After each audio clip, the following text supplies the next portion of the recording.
Maman n'est pas encore venue. On peut commencer l'eau.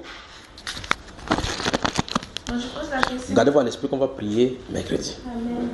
Donc, ça nous, comme on a commencé le jeûne aujourd'hui, demain également le jeûne. Moi aussi j'ai jeûné. Mercredi. Tu as jeûné sans savoir, n'est-ce pas? Tu es dans le même Je esprit. venais, j'ai jeûné, c'est tout à l'heure que j'ai compris mon jeûne. Non, c'est bon. Donc, on va travailler mercredi. Parce qu'après mercredi, il dirait au revoir. Vous avez moi là, les choses vont changer. Vous savez, quand le Seigneur est venu sur la terre, ce qu'il a fait se trouvait seulement à Jérusalem. Jésus est venu sur le Maroc, frère. Quand il était venu là sur la terre, vous l'avez entendu qu'il est venu au Maroc, en Côte d'Ivoire. Il est venu de façon spécifique en Israël. Quand il a fini, nous voici 2000 ans plus tard, on parle toujours de lui. Sa parole qu'il a sortie, partout. Depuis qu'il est venu, il a changé la face du monde avec sa parole. Parce que la Bible déclare qu'il devait frapper la terre avec la parole qui sortait de sa bouche.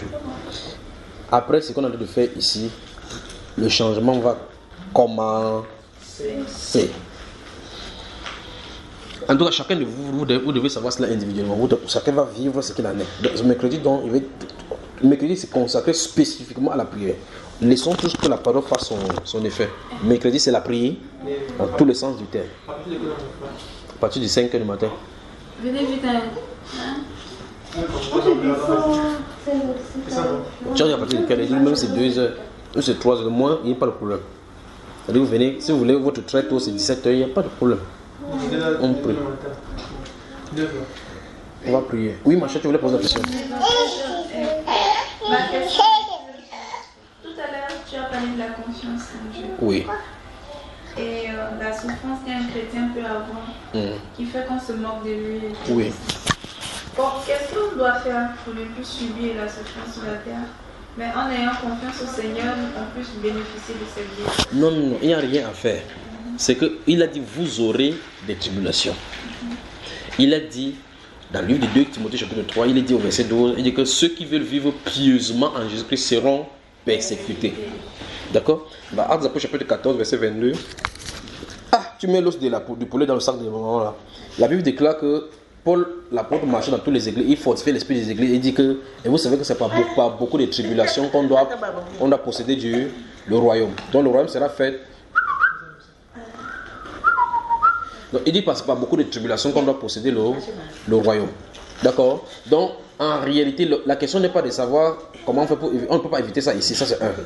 La question c'est notre réaction vis-à-vis de cela. Le Saint-Esprit attire notre attention pour qu'on comprenne que c'est un truc normal en tant que chrétien qu'on subisse les moqueries. D'accord? Qu'on subisse les moqueries, les railleries, les différentes choses vis-à-vis des chrétiens. C'est normal. Parce qu'on a fait la même chose avec le Seigneur. Mais là où il nous attend, c'est qu'on se confie en lui. D'accord? Qu'on remet cela en lui. Des questions? La question qu'on parlait ici tout à l'heure. Pas de questions de sorcellerie. Par rapport à la suite de ce qu'on était en train de dire concernant le Saint-Esprit, disons que si on se pose souvent, on pose des questions, quelle est notre place ou notre rôle dans le corps, c'est parce que ça montre généralement qu'on n'a pas encore le Saint-Esprit. Et par exemple, j'ai pris l'exemple qui dit, bon, par exemple, quand on est dans les forums, par exemple, comme ça, on se met à enseigner et on joue certains rôles. Est-ce qu'on devrait donc... Apollos qui partait enseigner là-bas jusqu'à que les chrétiens l'ont rencontré, il n'enseignait pas bien. Nous mettons lui ici, on va travailler. Prenons Lamentation chapitre 3. Je vais parler maintenant du sujet, le dernier qui me conseille, le pourquoi le plus là. Soyez déterminés au changement. Il faut qu'on voie tout cela maintenant. D'accord, frère? Soyez déterminés au changement. Tu as dit que ça touche tout le point. Comment? Ça touche tout le point. Ça touche tout? Oui. En tout cas, je vais donner les grandes lignes parce que ça concerne le Maroc principalement. Il faut soit déterminé au changement. Je vais parler de cela. Et puis on va voir donc ce que ça va donner. Lamentation. Parce c'est après Jérémie, d'accord? Dès que tu ouvres Jérémie, c'est lamentation. Lamentation, ça veut dire les pleurs. Donc c'est le livre des pleurs de Jérémie.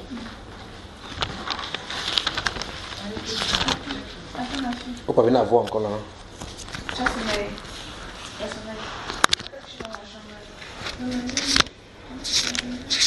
Star en herbe, pasteur en herbe, prédicateur en herbe.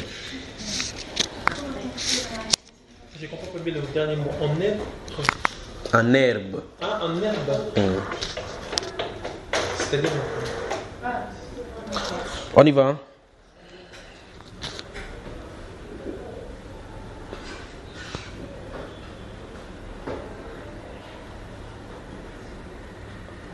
Que le Seigneur vous bénisse.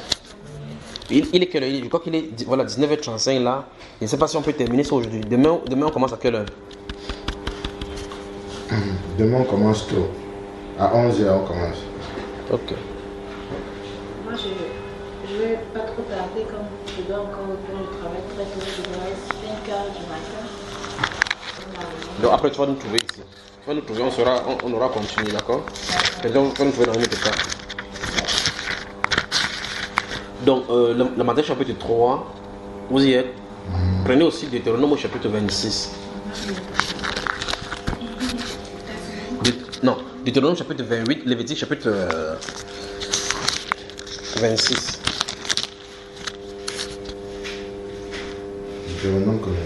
Deutéronome 28. Quand je donne sans donner le verset, ça se pense que c'est tout le chapitre. Parce qu'en réalité, on devrait... Ma soeur, il faut noter, parce que si tu veux ouvrir là, ça ne doit pas te laisser. Deutéronome chapitre 28. Il n'est pas demandé d'ouvrir parce qu'on n'a pas les ménages, de préparer. Parce qu'on va quitter son val là-bas, on va là-bas, petit, un pied, ainsi de suite. On y va. Notez Galates chapitre 5, les versets 13 à 26.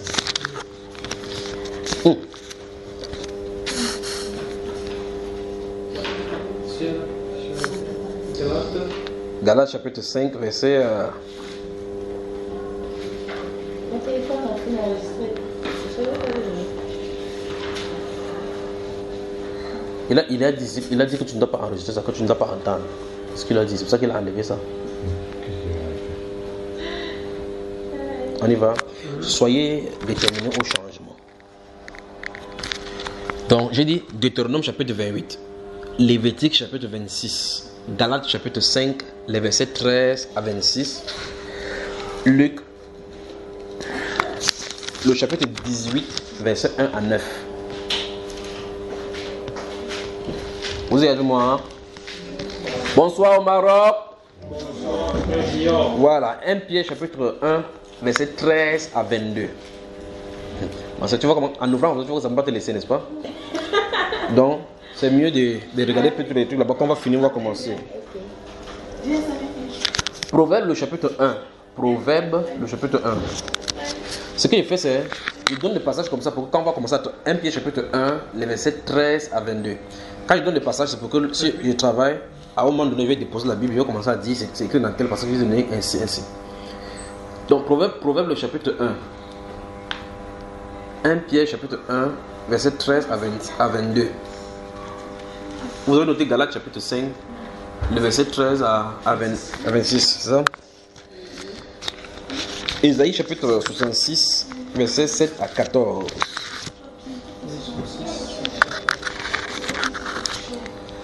Isaïe chapitre 66, verset 7 à 14.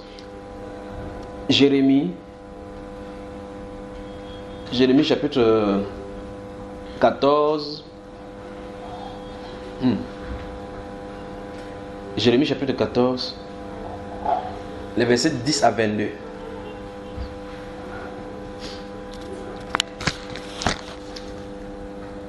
Lamentation chapitre 2 et chapitre 3. Chaque fois maintenant, lorsqu'on va commencer à développer, gardez-vous à l'esprit le principe du changement. D'accord? Gardez-vous à l'esprit le principe du changement. Parce que lorsqu'on parle de changement, ça suppose qu'il y a un état. Vous remarquez quand vous mettez de l'eau au frigo, au congélateur, l'eau a un état liquide. Quand vous mettez au congélateur, vous vous attendez à ce que ça change d'état. Quand vous prenez de l'eau tiède, vous mettez au feu. L'eau plate, vous mettez au feu. Quand vous mettez chaque fois, vous testez, vous regardez, vous attendez à ce que ça change d'état. De l'eau.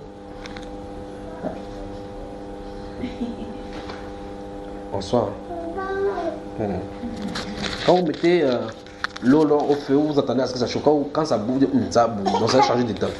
Alors maintenant, il y a des choses, des situations qui doivent. Et je ne suis pas en train de dire, remarquez bien, j'insiste là depuis que je suis ici. Qui doivent changer. Ça doit changer.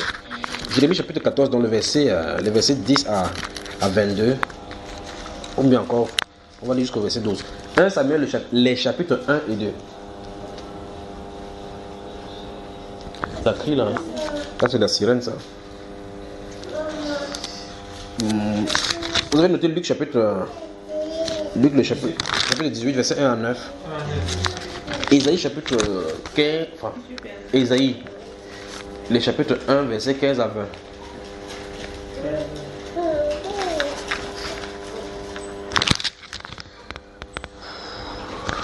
Ésaïe chapitre 15. Chapitre 1 verset. Chapitre 1 verset 15 à 20. Et Jacques chapitre 1. Jacques, le chapitre 1 verset 22 à 25. Emmanuela.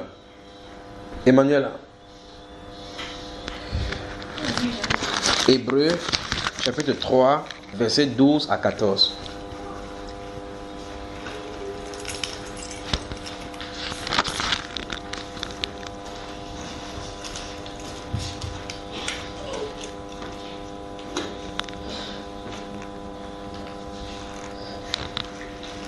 Tite chapitre 2 verset 11 à 15.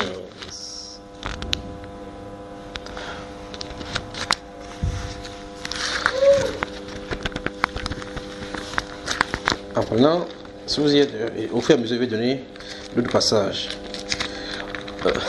Vous pouvez noter les psaumes 33 et le proverbe chapitre 16. Tant pour moi de...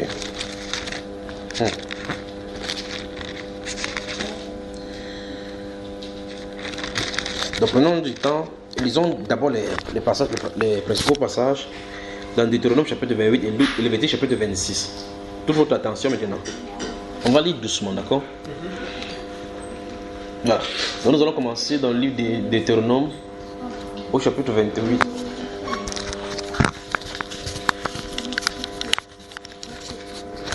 Lorsqu'on va lire, gardez votre l'esprit, j'ai demandé qu'on commence par lamentation. Tu veux partir, il n'y a pas de problème, ma soeur, d'accord? Parce que comme l'enfant, ils ont fermé la crèche, je sais pas. Mais la crèche avec les enfants, ça reste jusqu'à la nuit comme ça. Hein? Mon soeur, c'est une soeur là. Souvent, elle fait exception pour garder. Ok, pour les parents qui rentrent tard. Mais il y aura changement. Amen. Il y aura changement. Amen. Il y aura quoi, hein? Changement. Vous savez, quand sous les autres livres de... Un jour, Moïse était fatigué parce qu'il y avait beaucoup de choses qui étaient seulement centrées sur lui. Dieu lui a dit, ok, choisis parmi tes gens là, 70 personnes, pour ce qui va déverser, et prendre de l'esprit qui est sur toi et verser sur eux. Il y en avait deux qui sont restés au camp et puis ça les a touchés ici. Deutéronome chapitre 28. Deutéronome chapitre 28. Il vient à partir du verset 1. On y va. Il faut arrêter la conversation, sinon ça va te saturer le truc pour rien là.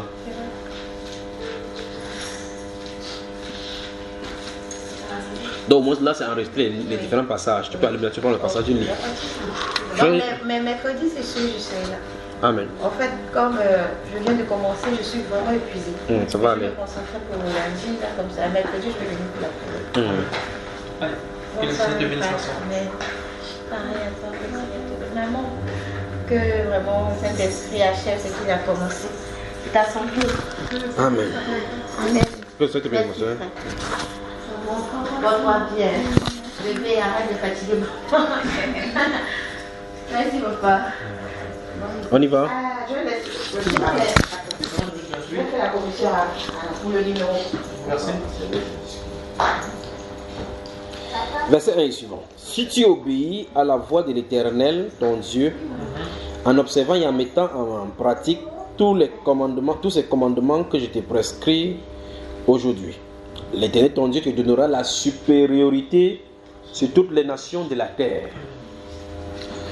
Voici toutes les bénédictions qui se répandront sur toi et qui seront ton partage lorsque tu obéiras à la voix de l'Éternel, ton Dieu.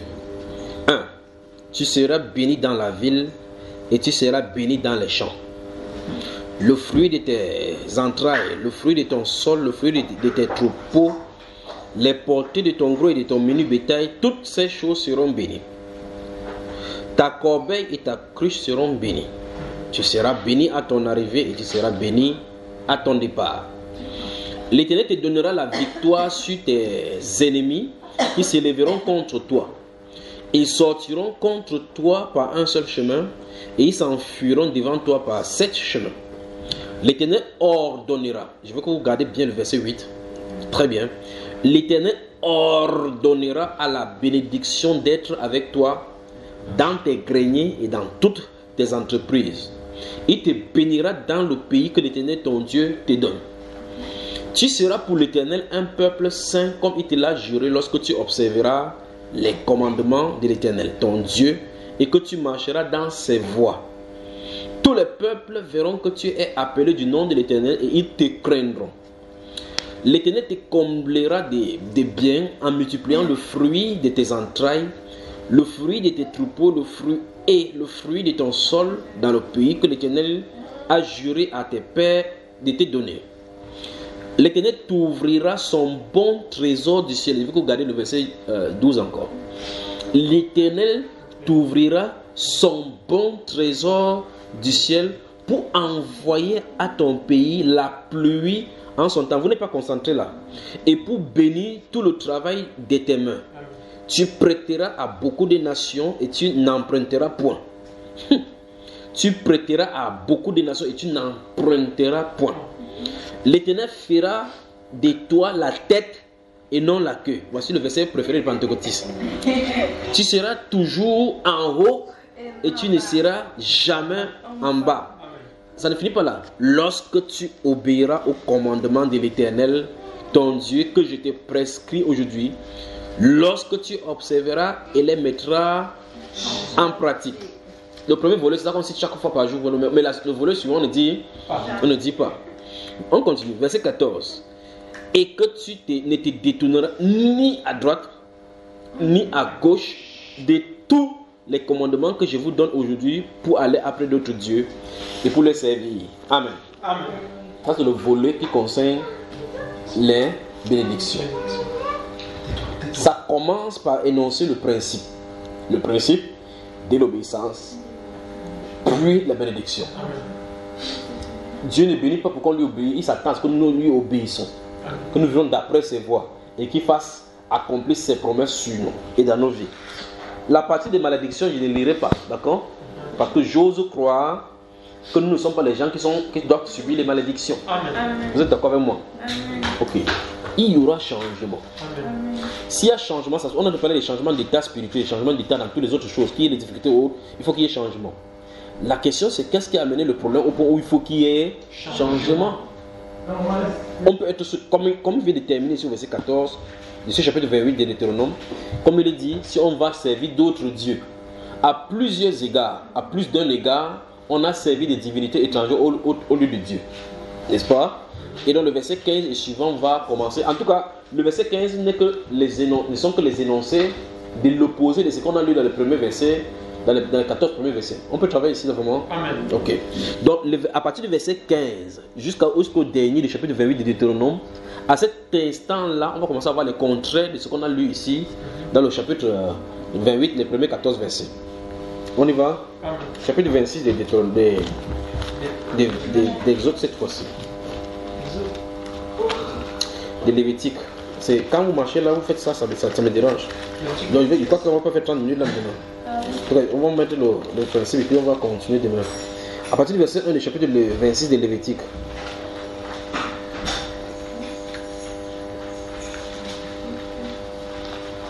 On y va? 26, verset 1. Vous y êtes? Amen. Ok.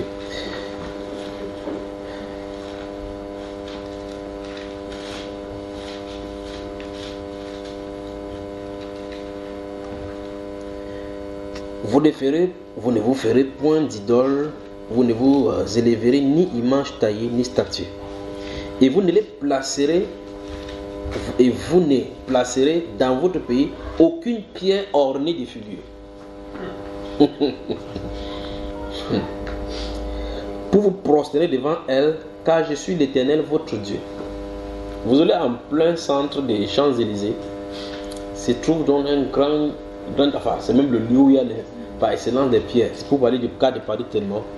Où chaque année il y a la commémoration du soldat inconnu. On ne se prosterne pas seulement devant lui, on se prosterne parce que toute la nation est prosternée devant lui. En mettant des fleurs, en allumant même le feu sous des pompes avec les attributs de la nation. En tout cas, ce n'est même pas le commande de Palestine. Nous continuons. Vous observerez mes sabbats et vous révérerez mon sanctuaire. Je suis l'Éternel. Si vous suivez, écoutez, si vous suivez mes lois, si vous gardez mes commandements et les mettez en pratique, je vous enverrai des pluies en leur saison. La terre donnera, regardez le verset 4. La terre donnera ses produits et les arbres des champs donneront leurs fruits. À peine vous aurez battu le blé que vous toucherez à la vendange et la vendange atteindra les semailles, vous mangerez votre pain à satiété et vous habiterez en sécurité dans votre pays. Je mettrai la paix dans le pays et personne ne troublera votre sommeil. Il y aura changement. Il doit avoir changement. Je ferai disparaître du pays les bêtes féroces et l'épée ne passera point par votre pays. Vous voyez clairement que si on reste sur le plan livresque, au premier abord, Dieu interdit les idoles dans le pays. Et Dieu dit, parce que pour le cas d'espèce, il parle du pays tout entier parce que ce sont les endroits où il met ses pieds. N'est-ce pas, frère? Et donc il s'attend à ce que, aujourd'hui on a pas, dans le cadre de notre vie moderne, on dit que ce sont les monuments de commémoration, monument Hassan II. On fait le mausolée du roi Mohamed VI, ainsi de suite, Mohamed V, Mohamed II. On fait ce mausolée pour se souvenir de la pierre tombale de telle divinité. On fait ça, on dit, waouh, le Panthéon. Voilà les grandes divinités. On dit non, on a classé ça comme le patrimoine de l'UNESCO. Dieu dit tu ne ferais pas de telles choses. Il dit si nous restons seulement cela, Dieu a promis beaucoup de choses où si une nation se repentait. Mais le vrai problème c'est qu'on a beaucoup de philosophie. Satan a beaucoup travaillé au courant des siècles. L'idée c'est que même si vous êtes président de la République, vous faites de telles choses que chassons tous les idoles de ce pays ici. Vous n'avez pas 3 jours au pouvoir. On va vous renverser. On va vous renverser. Parce que Satan a mis ses tentacules partout. Le président c'est qui? Il a violé la constitution. La constitution dit qu'on est laïque. Il amène comme ça pour nous mettre qu'un seul religieux ici. Sautons-nous de là. On vote un moteur de soutien, ce qu'on appelle en anglais impeachment contre toi. Le Parlement fait sauter une loi là-bas, tu quittes. Parce qu'on ne veut pas que Dieu soit le Dieu des nations. On y va. Verset 6. Encore. Je mettrai la paix dans le pays et personne ne troublera votre sommeil. Je ferai disparaître du pays les bêtes féroces et l'épée ne passera point par votre pays. Vous poursuivrez vos ennemis et ils tomberont devant vous par l'épée. Verset 8. 5 d'entre vous en poursuivront 100 et 100 d'entre vous en poursuivront 10 000 et vos ennemis tomberont devant vous par l'épée. Aujourd'hui, lorsqu'on dit que tu es un pays puissant, c'est quand tu as l'arme nucléaire. On dit qu'il y en a 5. Il y a la Russie, la Chine, il y a le Japon, il y a l'Amérique, il y a l'Angleterre, il y a... Et on dit que les autres pays là, ce sont les pays voyous. Il ne faut pas que l'Iran ait l'arme nucléaire. Donc il y a un droit que vous devez avoir, l'autre ne doit pas avoir. Mais ceci, Dieu ne demande pas à Israël en premier lieu d'avoir l'arme nucléaire. Il demande de prendre Dieu pour appui. Vous me suivez, n'est-ce pas? Parce que Dieu est capable de lancer le missile là. Il a un ange prend ça comme ça. Parce que c'est comme le caillou devant eux. Il balance encore dans votre pays. Ça rentre chez vous. Vous avez vu les soldats qui étaient en train de s'entraîner pour pouvoir tirer les obus, non? Il veut tirer les obus pour que ça ne pas tomber quelque part. Ça fait boum. Mais l'obus est tombé au devant de lui. Pam! Il s'est rendu compte que c'est tombé là-bas. Vous allez arrêter. Ils ont laissé tout là-bas pour fuir eux-mêmes. Parce qu'ils savent que ce qu'ils envoient, que ça bombarde là, ça fait du mal. Vous suivez, frère? Donc, Dieu est le rocher d'Israël. Et il s'attend à ce qu'Israël lui fasse confiance. Mais il y a des conditions, il y a des termes et des terminologies qui conditionnent le contrat de la mise en garde et de Dieu qui se donne comme protecteur d'Israël. Ils énumèrent. C'est un contrat ici. Ça sont des alliances. Et Dieu donne les clauses de contrat. Voici ce que vous devrez faire. Et en retour, moi, je fais telle chose. Gardez votre esprit par rapport à cela. Soyez déterminés pour le changement. Ok, continuons ici. Verset 9.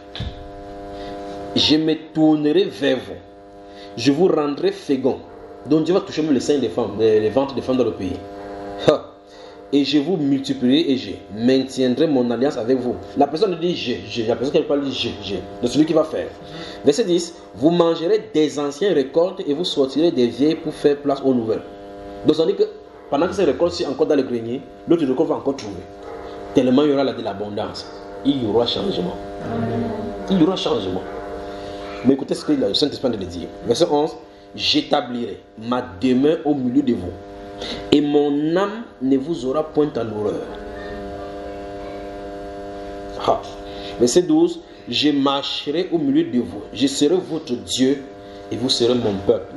Il sera en train de marcher au milieu d'eux. Les gens vont voir des choses que quand vous attaquez Israël, quelque chose de surnaturel vous frappe. Vous parlez contre Israël, quelque chose vous gifle. Dieu dit ici dans le livre de Deutéronome, mais au courant de la vie en Israël, on a vu clairement comment Dieu a délivré Israël sur plusieurs formes. Qui avait des famines, Dieu a prouvé mystérieusement. Ils étaient en armée, on a encerclé le pays, il les a délivrés mystérieusement. Les ennemis sont venus contre eux, il les a dispersés pour prouver la véracité de son alliance. Vous croyez au Dieu d'Israël? Vous croyez que c'est vrai ce qu'il dit? Amen. Alors ce qu'il a dit, il le fait. Donc nous voyons clairement que ce qu'il dit dans le livre de Lévitique, il a eu à le pratiquer dans les Saintes Écritures. Donc il est digne de confiance. Donc s'il dit qu'il y aura changement, il y aura changement. Bon, quand il dit comme ça, et puis vous dites, vous serez en paix dans la famille, dans votre pays. Maintenant, quand on veut être en paix dans le pays, on met les gardes frontières, on met les gardes côtes, ainsi de suite. On met les alarmes et autres là-bas, le truc pour suivre le pays. Pour être en paix. Parce que pour eux, voilà ceux qui doivent suivre pour qu'il y ait la paix. Mais Dieu, c'est pas ça. Il place des gardes. Dans le livre des psaumes et dans le livre d'Ésaïe, il dit que Jérusalem, j'ai placé des gardes à tes murs. Il n'a pas dit Jérusalem, placé des gardes. Il a dit j'ai placé des gardes. Donc Israël que vous voyez là, il y a des anges là-bas. Il y a des anges là-bas, des choses, en tout cas, des phénomènes terribles vont arriver en Israël que vous voyez, physiquement, au point où ma femme. Quand on va monter à la télévision, on va voir des phénomènes naturels, surnaturels, autres là-bas, mais ce sont des êtres qui sont là-bas, qui sont en train de travailler. Donc Dieu prouve que lorsqu'il dit une chose, il le fait. Il prouve qu'il est digne de confiance. Mais quel est le véritable problème? Dieu veut montrer aux yeux des nations qu'il est celui qui change les temps et les circonstances, qui peut bousculer tout ordre pour pouvoir présenter exactement qu'il est le tout souverain. Verset 12 encore, je marcherai au milieu de vous, je serai votre Dieu et vous serez mon peuple. Je suis l'Éternel, votre Dieu qui vous a fait sortir du pays d'Égypte, qui vous a tiré de la main, de la servitude. J'ai brisé les liens de votre joug et je vous ai fait marcher la tête levée. Une fois de plus. La deuxième partie va concerner les malédictions. Et j'ose croire que nous sommes plus là pour rentrer sous la malédiction. Deux choses sont dites ici. Le verset 4 et le verset 12. Vous y êtes? Le verset 4 et le verset, verset 6. Regardez. Il dit, je vous enverrai des pluies en leur saison. Ça veut dire que rien n'est tardé là. À peine que vous aurez invoqué, que l'Éternel dira, mais voici. Amen. On avance. Amen. Prochain passage maintenant. Je vais commencer à citer. Vous avez écrit quoi dans votre cahier pendant que vous notiez les versets? Soyez déterminés au changement. Soyez déterminés au changement. Vous pensez que qu'est-ce que Moïse, en donnant à Israël ses recommandations, qu'est-ce qu'il attend de quoi? Mettre en pratique. Le mettre en pratique. Mettre en pratique. Il attend quoi? Moïse attend quoi? Dieu attend quoi d'Israël? Il attend que Israël demeure fidèle. Demeure fidèle. Donc, en clair, l'obéissance. L'obéissance. C'est simple. Donc, nous voyons depuis le chapitre 28 de Deutéronome, il a commencé par si tu obéis à la voix de l'Éternel. Ouvrez le livre de Jacques maintenant. C'est vous qui allez le livre de Jacques. Comme ça, on va continuer de même plaisir au Seigneur.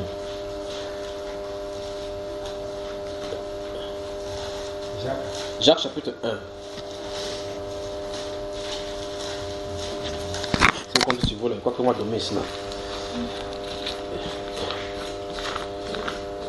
Jacques, le chapitre 1, vous y êtes. Regardons à partir du verset 22. Regardez. On y va. Mettez en pratique la parole et ne vous bornez pas à l'écouter en vous trompant vous-même par des faux raisonnements. On écoute. on pratique. On écoute, on pratique. Car si quelqu'un écoute la parole et ne la met pas en pratique, il est semblable à un homme qui regarde dans un miroir son visage naturel et qui, après s'être regardé, s'en va et oublie aussitôt quel il était.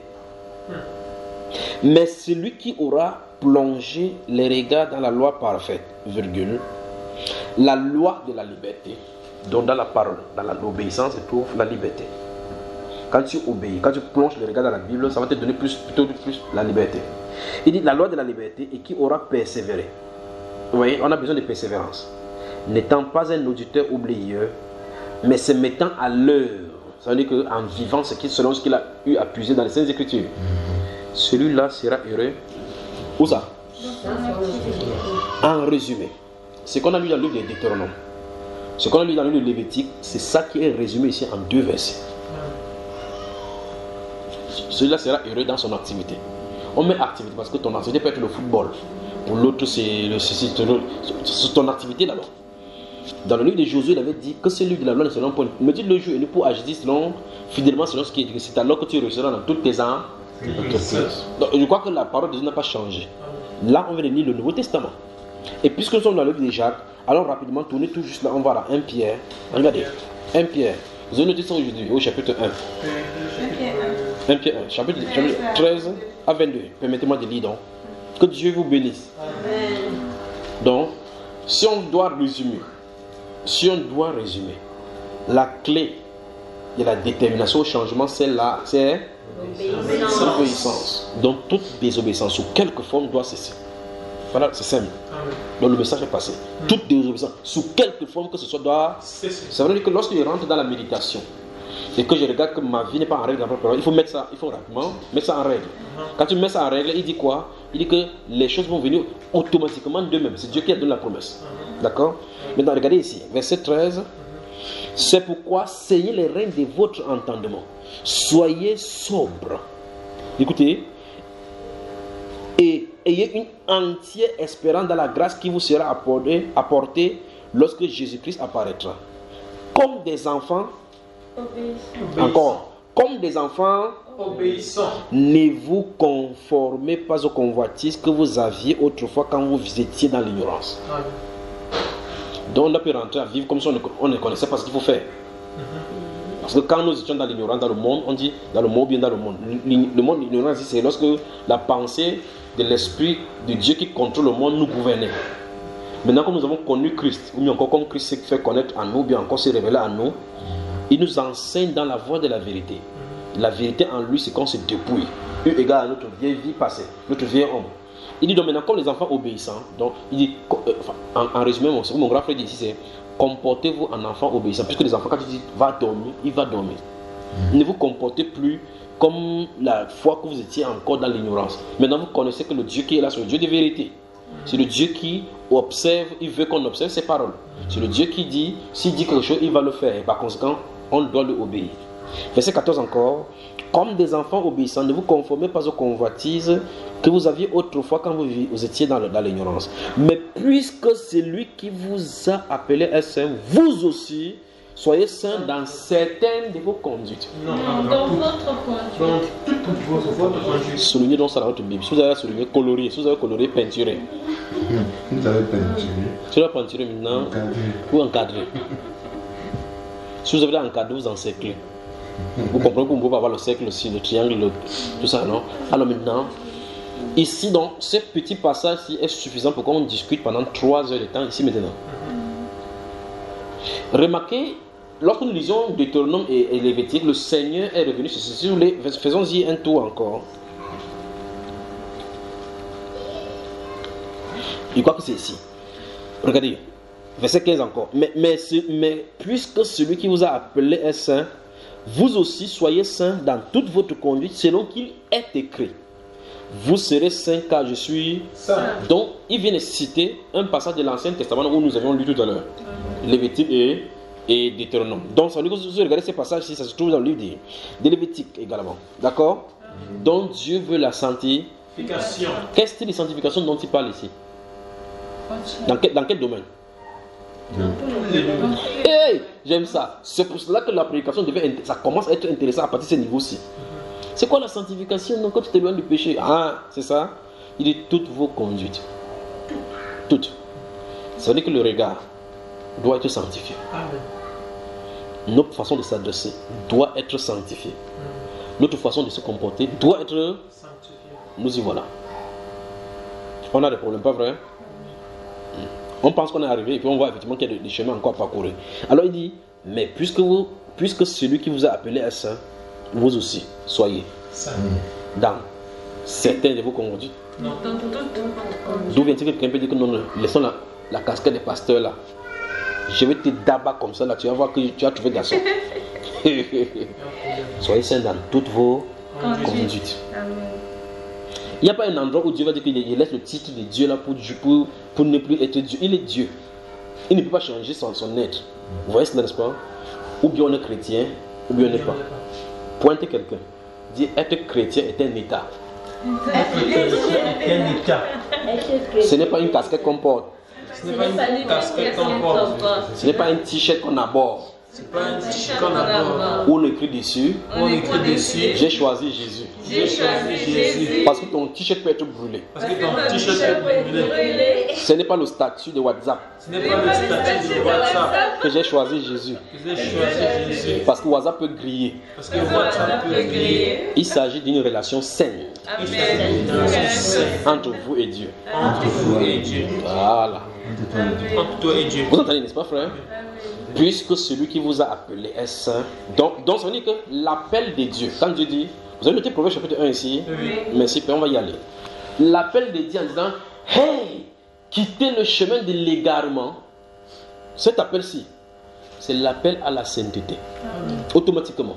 Parce que quand on dit, quittez la voie de l'égarement, ça veut dire quitter la voie du péché. Et vous ne pouvez pas quitter le voie. Si vous quittez la voie du péché, il n'y a qu'un seul endroit où vous allez vous retrouver. Dans la lumière, dans la sanctification. Parce que c'est les deux voies. Soit vous vivez dans le péché, soit vous vivez dans la sanctification. Donc l'appel de Dieu à venir à lui, non seulement c'est l'appel à la repentance, mais c'est l'appel à vivre dans la sanctification.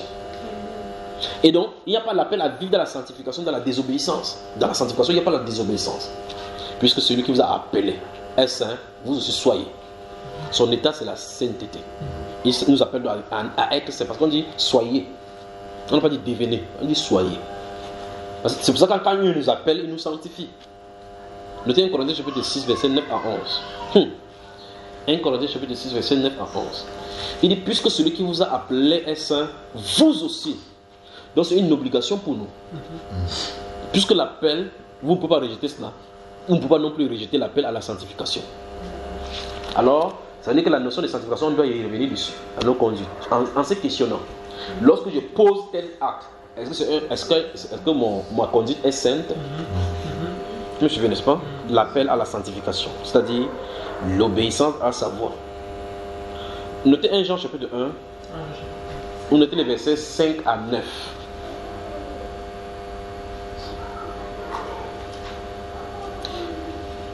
Vous y êtes? Dans ce livre de 1 Jean chapitre 1, la Bible déclare que nous écrivons ces choses-là parce que vous connaissez celui qui est dès le commencement. Et ce qui est dès le commencement, c'est que Dieu est amour. Et il nous explique clairement que si quelqu'un demeure en lui et qui marche dans les ténèbres, il n'a pas connu Dieu.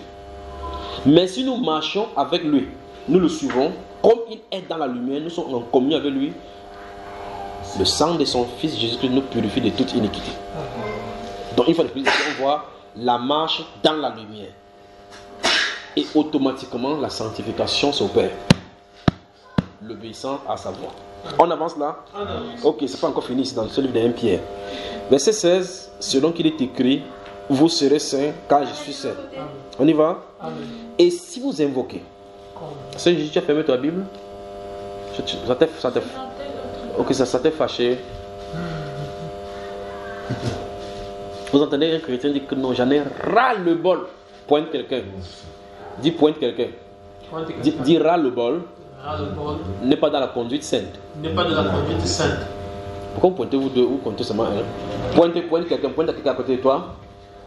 En regardant. Dis que ras-le-bol ras-le-bol n'est pas dans la conduite sainte. n'est pas dans la conduite sainte. Vous entendez, n'est-ce pas? Que c'est la goutte d'eau qui a débordé le vase.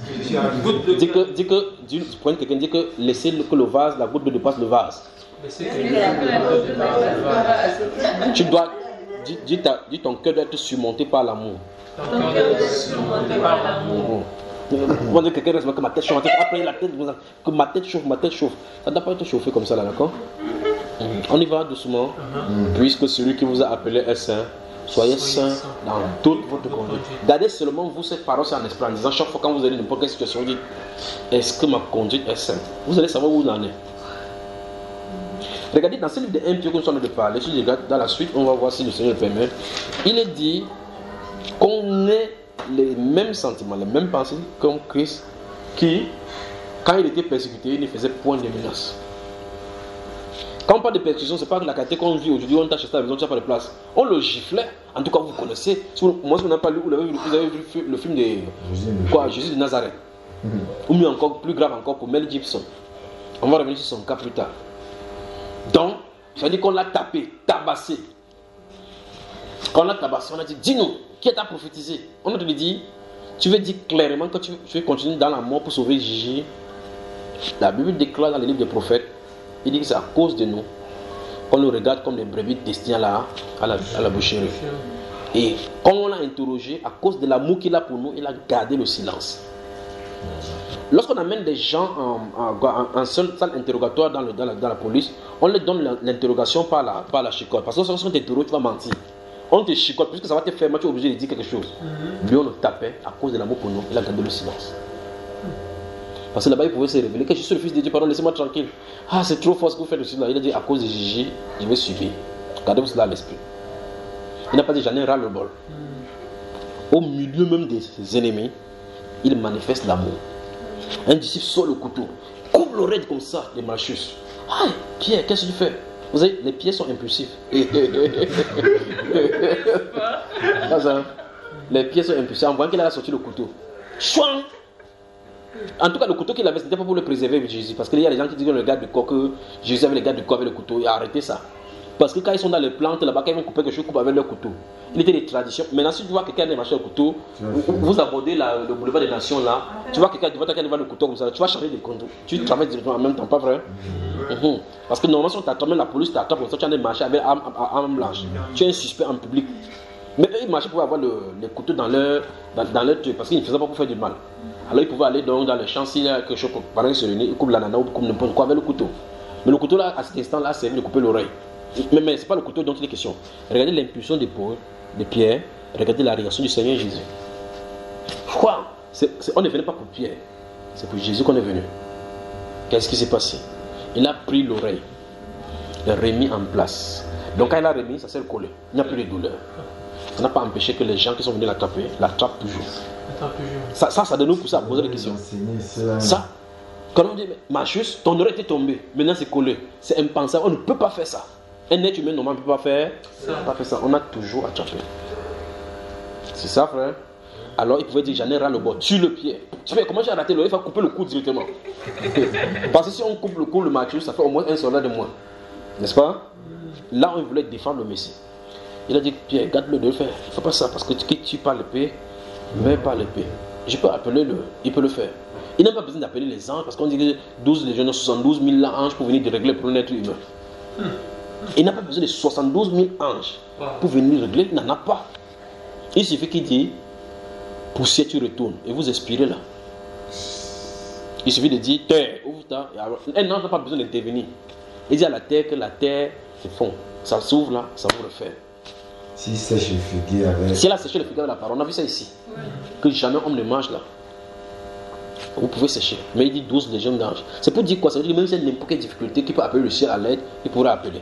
Mais il n'a pas utilisé un seul de ses pouvoirs contre ses ennemis. Le plus grand des pouvoirs qui surpasse le don de guérison, c'est ça qu'il a manifesté là-bas. Quoi? L'amour. Et donc nous avons le problème. Il dit, j'en ai ras le bol. Quand ça, il dit sa tête m'énerve, pointe quelqu'un, dit laisse la tête tranquille. Laisse la tête tranquille. Oui, laisse la tête du frère tranquille. Laisse la tête du frère. Laisse la tête de la soeur tranquille. Laisse la tête de la soeur tranquille. Si sa tête m'énerve. Point quelqu'un dit, tu peux fabriquer une tête. Voilà. Alors continuons ici. Il dit, verset 17, et si vous invoquez comme Père celui qui juge selon l'œuvre de chacun, sans acception de personne. Donc, Dieu va juger cette sœur-ci selon l'œuvre qu'elle pratique. Il va juger ce frère-ci selon l'œuvre qu'il pratique. Il va me juger selon les œuvres qu'il pratique. Et mon grand frère dans le livre de Romains chapitre 1 verset 16 a dit, c'est ce qui paraîtra au jour où Dieu jugera les hommes. Il dit, les pensées secrètes des hommes. Donc, nous prêchons. Ce que tu fais dans le secret. C'est un grand écran comme ça que Dieu va projeter. Vous voyez cela? Donc ça ne vaut pas la peine de faire dans les ténèbres et venir dans la lumière. Il faut être transparent et vrai.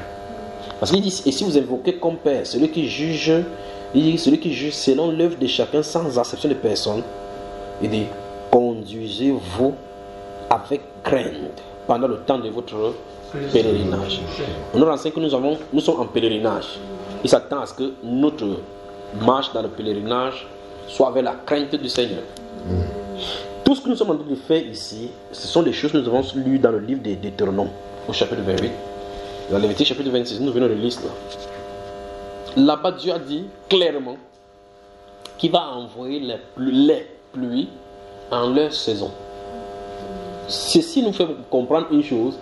Ça veut dire que si les pluies retardent, nous sommes dans la désobéissance. C'est ça, frère? Parce qu'il dit, si vous allez dans le contraire de ces passages, il dit, mais si vous désobéissez, le ciel au-dessus de toi sera dur plus que le rein. Il dit, fermera accès à la prière. Alors, vous allez lire Lamentation, merci Père, Lamentation. Je crois que je vous ai donné sur l'islam, on commence.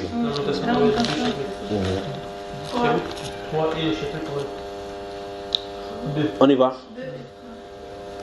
Vous y êtes? Lamentation chapitre 3. Prenez le temps seulement de lire. Vous dites Lamentation de Jérémie.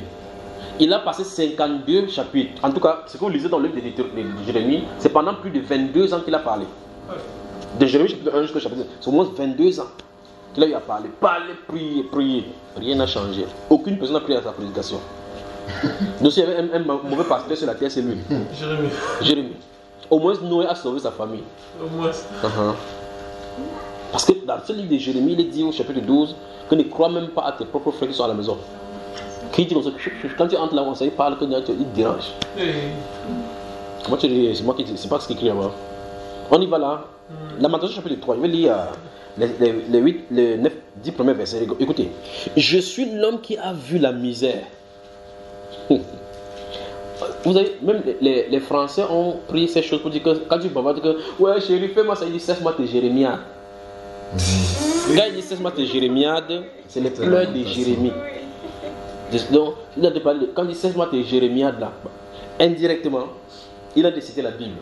Parce que Jérémie c'est le prophète qui pleure. Donc quand il dit cesse-moi tes jérémiades, il dit que il est connu pour le pleur, c'est un gars qui est célèbre pour le pleur. Tu vois, oh Seigneur, jusqu'à quand? Oh Père. Alors maintenant, je suis l'homme qui a vu la misère sous la verge de sa fureur. Soyez concentrés. Il m'a conduit, mené dans les ténèbres et non dans la lumière. Contre moi, il tourne et retourne sa main tout le jour. Il a fait dépérir ma chair et ma peau. Il a brisé mes os. Il a bâti autour de moi. Il m'a environné de poisons et de douleurs. Il me fait habiter dans les ténèbres, comme ceux qui sont morts dès longtemps. Écoutez bien verset 7 jusqu'à 10 maintenant. Il m'a entouré d'un mur pour que je ne sorte pas. Il m'a donné des pesantes chaînes. Verset 8. J'ai beau crier et implorer du secours, il ne laisse pas accès à ma prière. Jérémie vivait en live la désobéissance d'Israël. Au point où, si vous lisez le livre de Jérémie, au chapitre 14, il dit n'intercède point. Je crois que je vais vous donner le chapitre 14 aujourd'hui. De Jérémie. Jérémie 14, 10 à 22. Donc on va lire jusqu'à 12. Jusqu'à 12, en coupant là-bas, on y revient. Il dit, parce que quand vous lisez les choses qui se passent, vous ne comprenez même pas pourquoi il en a de faire. Il se fait parce que, à cause de ce qu'il en a de vivre avec son peuple là-bas. Il dit, j'ai beau crier et implorer du secours. Il ne laisse pas accès à ma prière. Verset 9, il a fermé mon chemin avec des pieds de taille, il a détruit mes sentiers. Il a été pour moi un ours en embuscade, un lion dans un lair caché. C'est donc pour cela que vous allez voir au verset 19, il va chercher dans les séquences et les séquelles des consolations dans sa vie. Il va dire quand il pense à toute sa vie là, voici les choses sont décourageantes. Mais voici comment ce qu'il veut savoir, il veut passer en lui des choses de bonté, des choses bien qui sont passées dans sa vie. Il dit car les bontés de l'Éternel ne s'épuisent jamais. Il se renouvelle, pas vrai? Jérémie nous fait comprendre que dans les moments difficiles, quand c'est fort, pense à ce que Dieu a fait dans le bien. Ça va te permettre de t'ancrer. Parce qu'il y a des situations difficiles dans lesquelles nous traversons. Maintenant, regardez le chapitre 14, verset 10. Alors, le point que je voulais vous faire comprendre, c'est que là-bas, regardez bien que à cause de la désobéissance, la prière a été fermée. Et que tu as beau faire le secours, n'importe comment, ça n'entre pas. Donc Dieu dit qu'on se prépare au changement. Amen. Vous y êtes? Je vais lire verset 10 jusqu'à 12.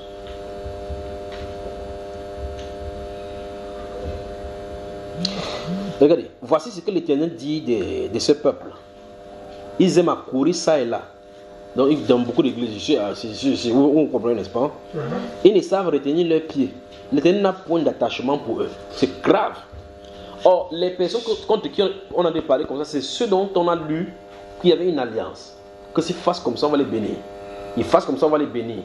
Ici, nous nous trouvons dans la période où ils sont dans la désobéissance. Et les choses qui se trouvaient dans la partie B, c'est-à-dire que le contrat de bénédiction était déversé sur eux. Je dis ceci un exemple pour nous. Alors il est dit ici, il se souvient maintenant de leurs crimes et il châtie leurs péchés.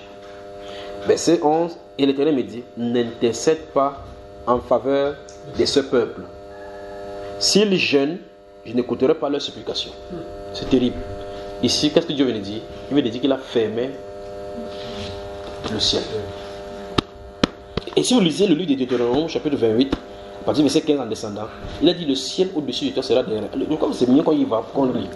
Quand vous aimez seulement les extraits bibliques, on dit que tu seras la tête de la queue là. Regardons maintenant ce qui va se passer là-bas. Deutéronome, chapitre 28.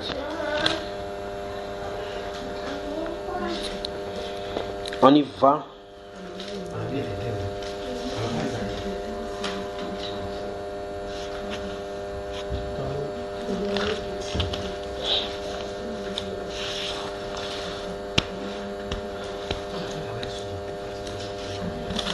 Nous sommes dans le chapitre 28 de Deutéronome. Je vais lire les versets 22 et 23. Et donc, nous sommes dans le livre nous étions dans le livre de Jérémie, au chapitre 14. Regardez, remarquez que je vous ai demandé d'écrire les versets 14, le verset 10 ou bien 11 à 22 initialement. 10 à 22. Si vous regardez le verset 22, parce que c'est là où le chapitre 14 s'arrête, vous allez remarquer, Dieu pose une question là-bas dans le livre de Jérémie. Parmi les dieux des nations, y a-t-il un Dieu qui fasse pleuvoir? Oui, là, ma soeur. Qu'est-ce qui est écrit? Le verset 22. C'est ça qui est dit là. Oui. Si tu dis en ton cœur, Oui. pourquoi cela m'arrive-t-il? C'est à cause de la multitude de tes iniquités que les plans de tes habits sont relevés, Oui. et que tes talons sont violemment mis à nu. Oui. C'est dans quel livre là? Ah, ça c'est le chapitre. Ça c'est le 13, c'est le chapitre 14. Parmi les idoles de nations. Il dit, c'est ça que je lui dis. Parmi les idoles des nations, en est-il Qui fasse pleuvoir. Voilà. Donc, vous remarquez que le Seigneur André dit, parce que nous avons lu dans le livre de Deutéronome chapitre 28 et de chapitre 26, verset 4, il a dit que vous aurez des pluies en leur saison. Parce qu'en fait, les pluies, c'est le symbole de bénédiction. Parce que quand il y a la pluie, il y a la verdure, ça fait pousser des plantes, et les récoltes sont là, il y a l'abondance. Dieu dit quand il fait accès aux prières, les pluies ne vont plus tomber selon les saisons. Et si la pluie ne tombe pas, il y a une conséquence claire. Les bétails vont mourir parce qu'il n'y a pas de cours d'eau, les cours d'eau vont s'assécher, les choses vont planter, les plantes vont... Donc il y aura la famine qui va entrer en action. Vous comprenez, n'est-ce pas? Et si Dieu leur pose la question, y a-t-il parmi les idoles, les dieux des nations que vous voyez là, vous suivez là, y a-t-il un qui fait pleuvoir? J'arrive là ici dans un autre enseignement. Je voulais seulement questionner notre esprit. Donc regardez bien. Donc, si on obéit à Dieu, le ciel est ouvert, il fait tomber la pluie en sa saison. Donc, les bénédictions viennent au moment précis, tel que voulu par Dieu. Chapitre 17 de Jérémie, au verset 4, chapitre 17, verset 4, il est dit, que tu perdras quoi? Ton héritage par ta faute. C'est grave. C'est très grave. Donc l'héritage qu'il t'avait donné, tu perdras ça par ta faute. Parce qu'eux ils suivent les idoles. C'est pour ça qu'il dit ici au prophète que n'intercède pas pour ce peuple.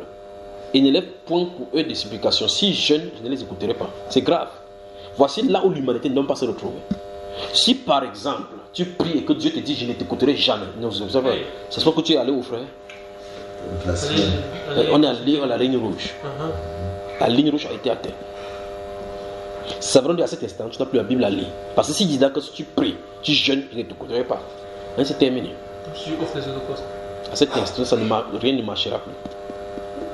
Regardons le verset 22 ici, chapitre 28 de Deutéronome, 22 et 23. Regardez. On y va.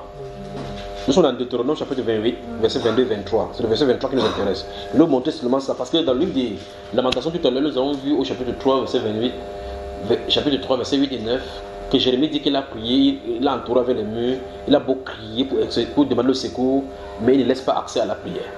Comment Dieu qui dit invoque-moi et te répondrait, tu l'invoques et il ne vient pas. Et il dit même, non seulement il ne se tait pas, il dit qu'il ne répond pas. Oh. Verset 22. L'Éternel te frappera des consomptions, de fièvre, d'inflammation, de chaleur brûlante, des dessèchements, des jaunisses et des gangrènes qui te poursuivront jusqu'à ce que tu périsses. Donc il peut donner une fièvre comme ça, on te met même le, vous appelez quoi, ce qu'on met là-bas, on laisse couler là. Les perfusions. Ça augmente seulement les degrés. Donc il y a des fièvres venant de Dieu. Ah. Maintenant, regardez, verset 22, verset 23. Le ciel sur ta tête sera d'airain et la terre sous toi sera de fer.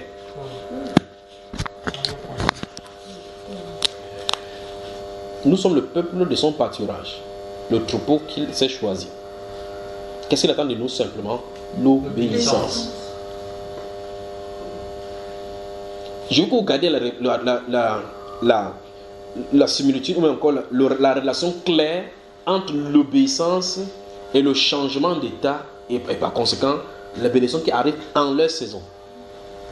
Je veux que vous regardiez la relation entre la désobéissance et tu perdras ton héritage, l'héritage qui t'avait donné par ta faute, par ta faute. Je veux que vous regardiez ceci si tu tentes de rester dans la désobéissance, l'Éternel fermera le ciel au-dessus de toi. Il dit ce sera l'airain, le cuivre. Le cuivre.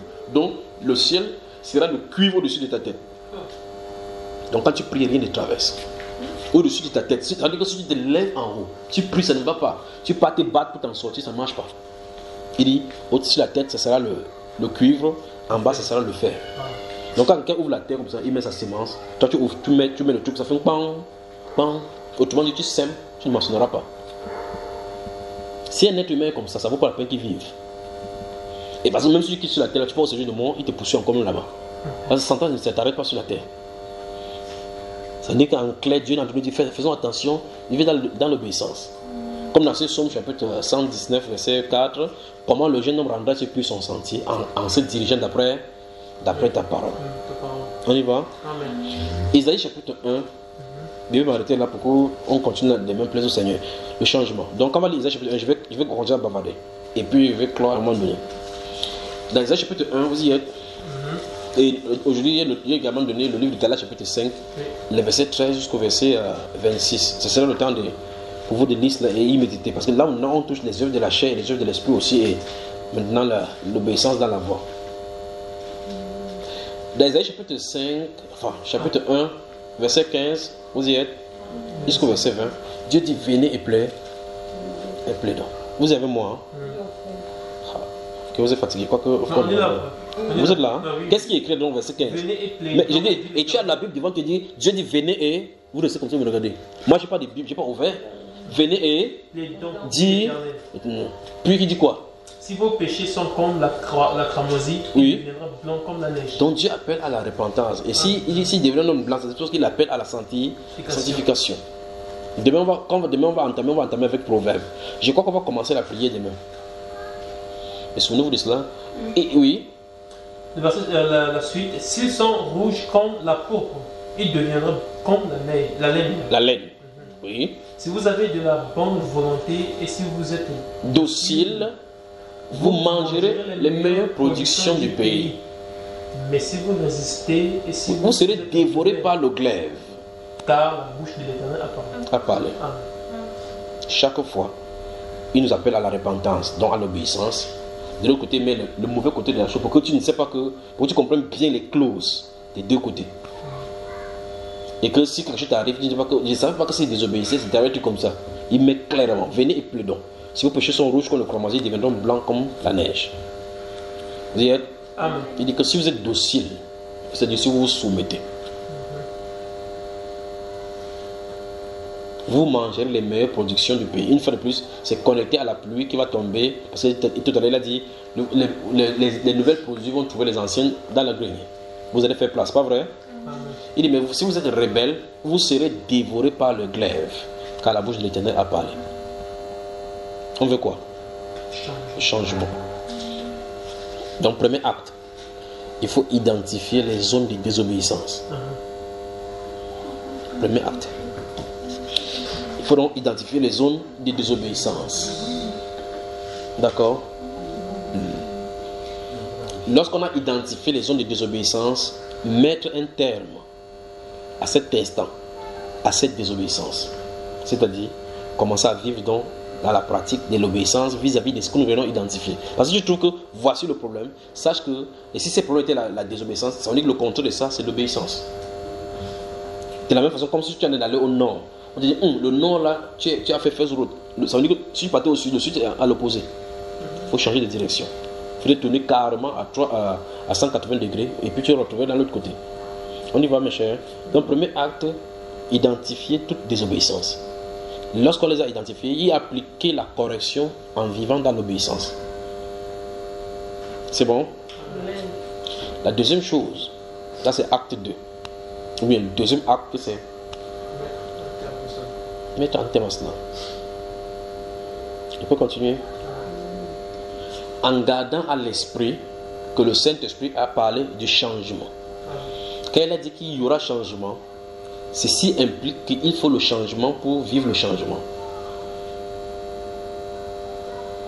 Israël. Moïse vient dire, quittez, suivez l'Éternel pour aller dans le désert. On doit aller l'adorer. D'autres personnes disaient que mon ami, tu veux nous faire tuer. Pas vrai, frère? Ils ne voulaient pas changer d'état. Ils étaient habitués à l'esclavage au point où ils étaient habitués. Ils disent, puisque dans le désert, ils ont dit qu'on était au moins en Égypte, on était mieux parce qu'on mangeait le pain. Oui, c'est vrai qu'on souffrait, mais on mangeait quand même des concombres. La sauce là qu'on a mangé, c'est la sauce quoi là? Sauce djungoulé. Quand on mangeait la sauce djungoulé. Donc ils étaient habitués à ça. C'est-à-dire que taper mon dos, mais donner la sauce djungoulé. Mais Dieu dit, Moïse est venu, il doit avoir changement. Il y a une autre façon de faire. Dieu veut nous amener à quelque endroit. Mais il y a eu des résistants pour le faire, pour qu'il quitte ce changement-là. Pour qu'il quitte cet état-là à un autre état. Il faut le changement, dit l'Esprit de Dieu. Alléluia. Il faut le changement. Demain, on va continuer. Que le Seigneur vous bénisse. Amen. Demain, on va continuer en lisant le livre des Galates, chapitre 5, que vous avez écrit là-bas. Le verset 13 à 26, et puis principalement Proverbe, chapitre 1, que nous avons noté également là-bas. Remarquez qu'on a écrit Tite, chapitre 2, verset 11 à 15. N'est-ce pas, frère? Que le Seigneur vous bénisse. Que le Seigneur vous bénisse. Bonne soirée. Bonne soirée au Maroc. Bonne soirée, frère. Ma prière, c'est que le Seigneur nous donne d'identifier exactement ces points sensibles que nous devons changer. Parce que ces changements de ces points-ci impliquent automatiquement la mise à la manifestation de la volonté de Dieu parfaitement. Que le Seigneur vous bénisse. Salut-vous alors les uns les autres. Que Dieu vous bénisse. Que Dieu vous bénisse. Et en saluant, tu dis que tu le veuilles ou pas, il y aura changement. Avec ou sans toi, il y aura changement. Si vous le voulez comme amour, il y aura changement. Avec ou sans vous, il y aura changement. Il n'a pas dit avec ou sans lui. Que Dieu te bénisse, il y aura changement. Avec ou sans toi, que Dieu te bénisse, il y aura changement. Que Dieu te bénisse, il y aura changement. En effet.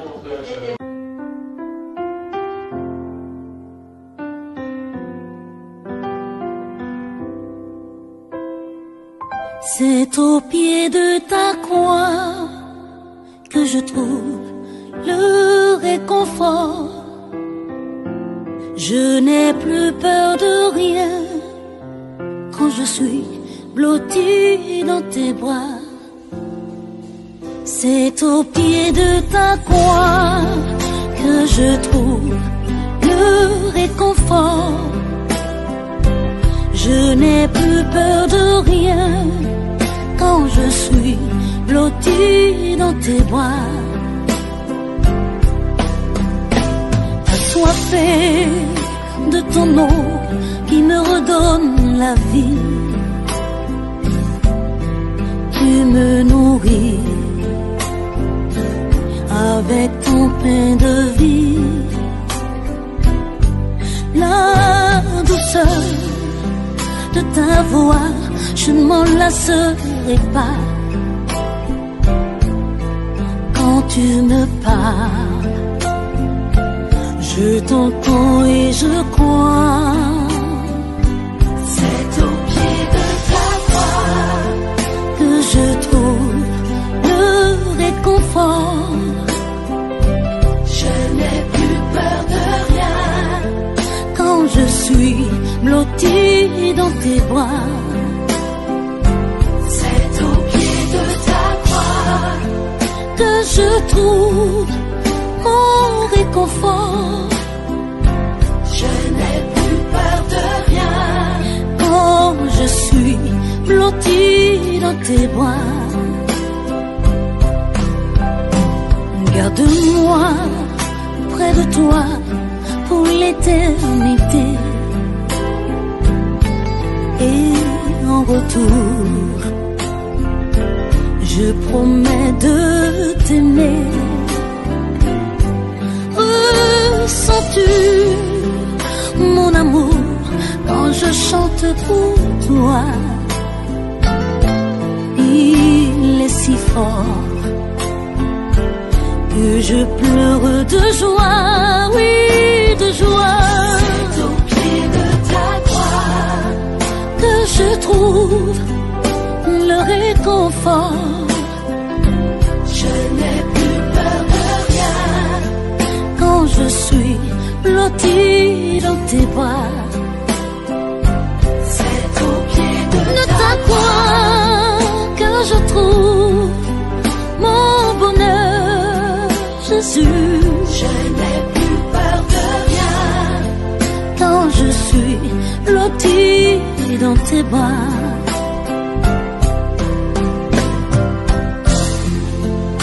Seigneur, je veux te dire que je t'aime. Malgré tous mes péchés, tu ne m'as pas abandonné. Aujourd'hui, je me donne à toi. Je t'appartiens pour toujours. Toi, mon sauveur, au pied de ta croix, je trouve le réconfort.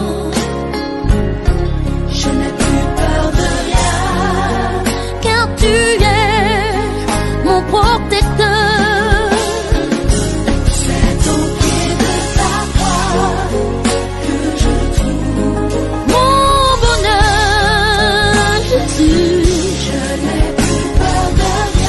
Je n'ai plus peur de rien.